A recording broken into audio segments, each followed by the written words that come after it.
Hello दोस्तों, तो कैसे आप सभी आशा करते हैं अच्छे होंगे। अपनी तैयारी को दिन प्रतिदिन बहुत बेहतर तरीके से जारी रखे होंगे। आज हम पढ़ने वाले हैं भारतीय संविधान की 12 अनुसूचियाँ जो हैं, इनमें क्या क्या उल्लेख किया गया है, 12 अनुसूचियों में क्या बताया गया है, ये किन आर्टिकल से संबंधित हैं, इनसे संबंधित बातें। तो चलिए स्टार्ट करते हैं। इससे पहले अगर आप चैनल पर नए हैं तो चैनल को सब्सक्राइब करके बेल आइकन को प्रेस कर लें ताकि जो भी नया वीडियो है आप सबको सबसे पहले पहुँच जाए। तो चलिए पहली अनुसूची के साथ इस पढ़ते हैं। हाँ, सबसे पहले अनुसूचियों के बारे में कह रहा है कि भारतीय संविधान की जो अनुसूचियाँ हैं इसमें अनुसूचियों में क्षेत्रों, राज्यसभा में सीटों के आवंटन, अनुसूचित क्षेत्रों और जनजातियों के प्रशासन और नियंत्रण के बारे में, और केंद्र सरकार और राज्य सरकार के बीच में शक्तियों का वितरण जो है उसके बारे में, और उच्च पदस्थ अधिकारियों के परिलब्धियों यानी कि जो इनकी सैलरी होती है इनसे और विशेष अधिकारियों के बारे में महत्वपूर्ण जानकारी इनमें मिलती है। अगला है अनुसूचियाँ संविधान में शामिल नहीं हैं। इन्हें बजाय उन्हें अलग दस्तावेज के रूप में देखा जाता है, मतलब अलग दस्तावेज में रखा जाता है। यह ध्यान दिया जाना चाहिए कि यदि भी भारत संविधान की अनुसूचियाँ संविधान में नहीं हैं लेकिन वे इसका हिस्सा जरूर हैं। नवंबर 1949 में अधिनियम के समय भारतीय संविधान में केवल 8 अनुसूचियाँ थीं। मतलब जब संविधान 26 नवंबर 1949 को बनकर तैयार हुआ था तब इसमें केवल 8 अनुसूचियाँ थीं, है ना। उसके बाद में 1951 में पहले संविधान संशोधन के तहत 9वीं अनुसूची को जोड़ा गया और 1985 में 52वां संविधान संशोधन हुआ जिसके तहत 10वीं अनुसूची को शामिल किया गया। उसके बाद में 7 वर्षों बाद 1992 में 2 लगातार संशोधन हुए और इसके तहत 73वां और 74वां संविधान संशोधन हुआ जिसके तहत 11वीं और 12वीं अनुसूची को भारतीय संविधान में जोड़ा गया। तो पहली अनुसूची है संघ और उसके राज्य क्षेत्र से संबंधित। इसमें लिखा है जितने भी भारत के राज्य हैं और उसके केंद्र शासित प्रदेश हैं इन सब के बारे में। तो राज्यों के नाम और उनके क्षेत्र, है ना, क्षेत्र अधिकार को सूचीबद्ध करता है ये पहली अनुसूची। ये आर्टिकल 1 और आर्टिकल 4 से संबंधित है पहली अनुसूची। अगली अनुसूची है दूसरी। इसमें है परिलब्धियों, मतलब कि उनकी सैलरी और भत्तों और विशेष अधिकारों से संबंधित प्रावधान दिए गए हैं इसमें। ये भारत के राष्ट्रपति, भारत के राज्यपाल, लोकसभा के अध्यक्ष उपाध्यक्ष, राज्यसभा के सभापति उपसभापति, राज्य विधानसभाओं के अध्यक्ष और उपाध्यक्ष, राज्य विधानसभाओं के अध्यक्ष और उपाध्यक्ष, और हाँ, राज्य विधानसभाओं के हैं, राज्य विधान परिषदों के भी हैं, सर्वोच्च न्यायालय के न्यायाधीश और उच्च न्यायालय के न्यायाधीश और भारत के नियंत्रक और महालेखा परीक्षक, इन सब के बारे में उल्लेख इसमें किया गया है। इनके जो है इनकी सैलरी कितनी होगी और इनके भत्ते और इनके विशेष अधिकार, इनके बारे में उल्लेख किया गया है। अगला है तीसरी अनुसूची है। ये हो गई दूसरी अनुसूची और उसके बाद में तीसरी अनुसूची।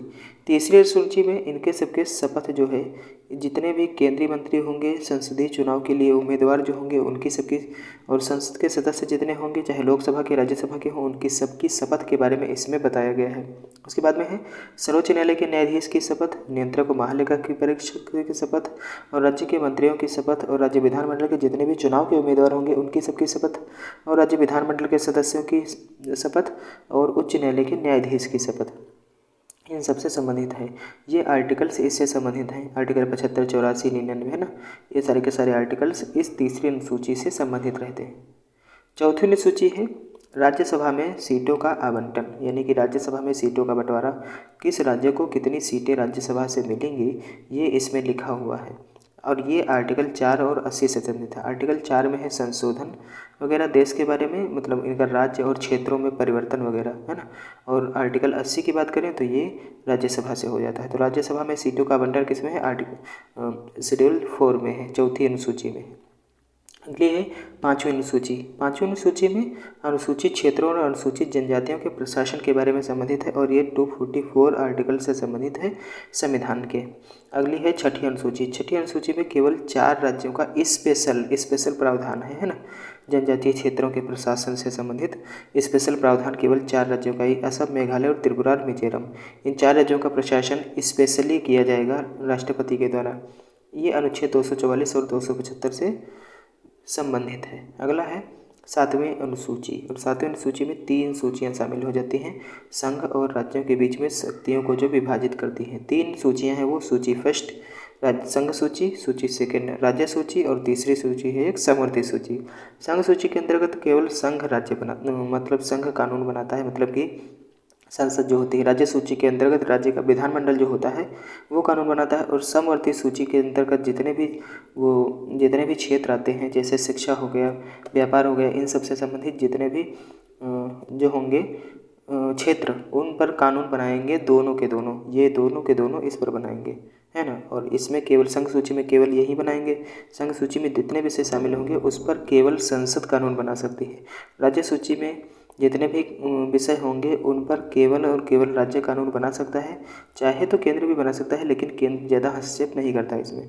उसके बाद में है समवर्ती सूची, जिस पर दोनों कानून बना सकते हैं। लेकिन प्रायिकता किसको दी जाएगी? तो प्रायिकता दी जाएगी इनको, संघ को। अगला क्वेश्चन है, हाँ, ये आर्टिकल 246 से संबंधित है। आर्टिकल 246 से संबंधित है। अगला क्वेश्चन है, हाँ, अगले है संघ सूची। इसी को डिस्क्राइब करते हैं। ये जो पहली थी, पहली सूची को डिस्क्राइब करेंगे तो ये है संघ सूची। संघ सूची देखो, संघ सूची, हाँ, संघ सूची में इस समय 97 विषय हैं। पहले कितने थे? तो पहले 100 थे, पहले 100 विषय थे, अब इसमें 97 विषय हैं। ठीक। संघ सूची 3 सूचियों में सबसे लंबी है। इसमें 97 विषयों को सूचीबद्ध किया गया है, जिनमें से ये हैं संघ सूची के कुछ विषय हैं। इसमें प्रभावी ताकत अब 98 लिखी है, लेकिन 97 विषय हैं। प्रभावी ताकत जो है वो 98 है, लेकिन जो है विषय इसमें 97 ही हैं। इनमें शांति, परमाणु ऊर्जा, राष्ट्रीय संसाधन, रेलवे, पोस्ट, टेलीग्राफ, नागरिकता, नेविगेशन और शिपिंग, विदेश व्यापार, अंतर्राष्ट्रीय व्यापार और वाणिज्य, बैंकिंग, बीमा, राष्ट्रीय राजमार्ग, जनगणना, चुनाव और उच्च शिक्षा के संस्थान और अन्य जो सेवाएं हैं वो इसमें निहित हैं संघ सूची में। अगली है राज्य सूची। अगली राज्य सूची में इस समय 66 विषय हैं। पहले कितने थे? तो पहले 61 विषय थे, पहले 61 विषय थे, अब इसमें 66 विषय हैं। ठीक है।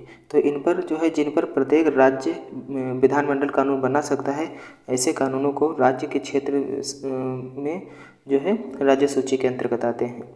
तो ये कौन कौन सी सार्वजनिक व्यवस्थाएं जो होती हैं? पुलिस होती है, राज्य का राज्यपाल जो होता है, शुल्क, जेल, स्थानीय सरकार, सार्वजनिक स्वास्थ्य, स्वच्छता, अस्पताल, औषधालय, भारत के भीतर तीर्थ यात्राएं जो होती हैं, शराब के नशे में, शराब की चीज़ें, ये सब, और विकलांगों और बेरोजगारों को राहत देने से संबंधित और कानून, और पुस्तकालय, संचार, कृषि, पशुपालन, जल आपूर्ति, सिंचाई और नहरों को के संबंधित जो कानून होते हैं, मत्स्य पालन और सड़क यात्री कर और माल कर, कैपिटेशन टैक्स और अन्य जो मामले होते हैं, इन पर कानून बनाएगा राज्य। ये बताया गया है राज्य सूची में। अगली एक है समवर्ती सूची।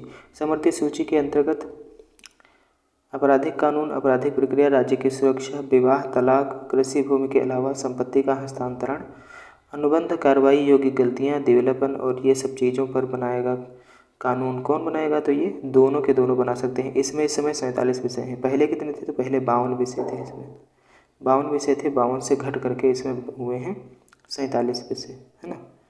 ठीक है। अगला है 8वीं अनुसूची। 8वीं अनुसूची की बात करें तो इसमें पहले साथी 22 भाषाओं का उल्लेख किया गया है। 22 भाषाएं कौन कौन सी हैं?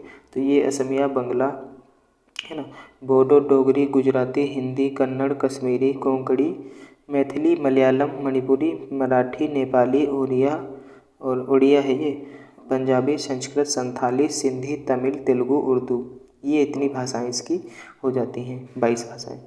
लेकिन जब संविधान बनकर तैयार हुआ था तो उस समय कितनी भाषाएं थी? तो उस समय 14 भाषाएं थी। 15वीं भाषा एक जोड़ी गई थी। 15वीं भाषा एक जोड़ी गई थी। 21वां संविधान संशोधन था, 21वां कॉन्स्टिट्यूशन अमेंडमेंट एक्ट था 1967 के द्वारा। उसमें एक सिंधी भाषा को जोड़ा गया था इसको, ठीक, इसको। उसके बाद में एक और संविधान संशोधन हुआ, वो था 71वां कॉन्स्टिट्यूशन अमेंडमेंट एक्ट। 71वां कॉन्स्टिट्यूशन अमेंडमेंट एक्ट था वो। इसके तहत 3 भाषाओं को जोड़ा गया। एक यह था कोंकणी और तीसरा था मणिपुरी और एक था नेपाली। कहाँ पर है? ये रही। 3 भाषाओं को, इन 3 भाषाओं को जोड़ा गया था। ये था 71वां कॉन्स्टिट्यूशन अमेंडमेंट। उसके बाद में एक और संविधान संशोधन हुआ, वो था 92वां कॉन्स्टिट्यूशन अमेंडमेंट 2003 का। उसके तहत 4 भाषाओं को जोड़ा गया। ये था डोगरी और ये था बोडो, डोगरी, और एक था मैथिली। कहाँ है? ये बोडो हो गया, डोगरी हो गया, मैथिली ये रही, और एक था संथाली। ये 4 भाषाओं को जोड़ा गया था 92वां कॉन्स्टिट्यूशन अमेंडमेंट एक्ट 2003 के द्वारा, 4 भाषाओं को। और उसके बाद में ये 4 भाषाएं जोड़ दी गई। तो कितनी भाषाएं होगी टोटल? 14 वो थी, 14 एक जोड़ी गई, उसके बाद में 3 जोड़ी गई, उसके बाद 4 जोड़ी गई, है ना। तो 8 14 और 8 22 हो गई, 22 भाषाएं इस समय हैं। अगला है 9वीं अनुसूची। ये पहला संविधान संशोधन हुआ था, उसके तहत इसको जोड़ा गया था। मूल संविधान में अगर बात करें अनुसूची कितनी थी तो 8 थी। 9वीं अनुसूची पहली बार जोड़ी गई, ये कब थी? तो ये जमींदारी उन्मूलन प्रथा से संबंधित थी, है ना। जमींदारी प्रथा से संबंधित थी और उसका उन्मूलन किया गया इसके द्वारा, यानी कि जमींदारों को से ज़मीनों को छीनी गई थी ये ज़मीन उनकी, इसीलिए इसको संशोधन किया गया था। अगला क्वेश्चन है 10वीं अनुसूची। 10वीं अनुसूची साथी दल बदल से संबंधित है। जो एक व्यक्ति देखो ना, कोई दल से अगर जीत जाए तो उसके बाद में दूसरा दल बदल लेता है, ये उसी से संबंधित है। अनुच्छेद 102 से संबंधित है ये, और आर्टिकल 91 से संबंधित है। नेक्स्ट क्वेश्चन है, इस अनुसूची में, ये 11वीं अनुसूची जो हो जाती है, इस अनुसूची में पंचायतों की शक्ति, अधिकार और उत्तरदायित्वों से संबंधित 29 विषयों का वर्णन किया गया है, और ये 243 जी से संबंधित है। 243 जी से संबंधित है 11वीं अनुसूची, जो पंचायती राज से संबंधित है। अगली है 12वीं अनुसूची। 12वीं अनुसूची नगर पालिकाओं की शक्ति से संबंधित है, उसका अधिकार से संबंधित है और उत्तरदायित्व से संबंधित है, और इसमें 18 विषय लिखे गए हैं, और ये 243 डब्ल्यू से संबंधित है। 243 डब्ल्यू आर्टिकल से संबंधित है। चलिए साथी, क्लास को यहीं पर समाप्त करते हैं। क्लास कैसी लगी कमेंट बॉक्स में ज़रूर बताएं, और अच्छी लगी हो तो लाइक कर देना, और वीडियो को शेयर कर देना, और सब्सक्राइब करना बिल्कुल मत भूलना। धन्यवाद।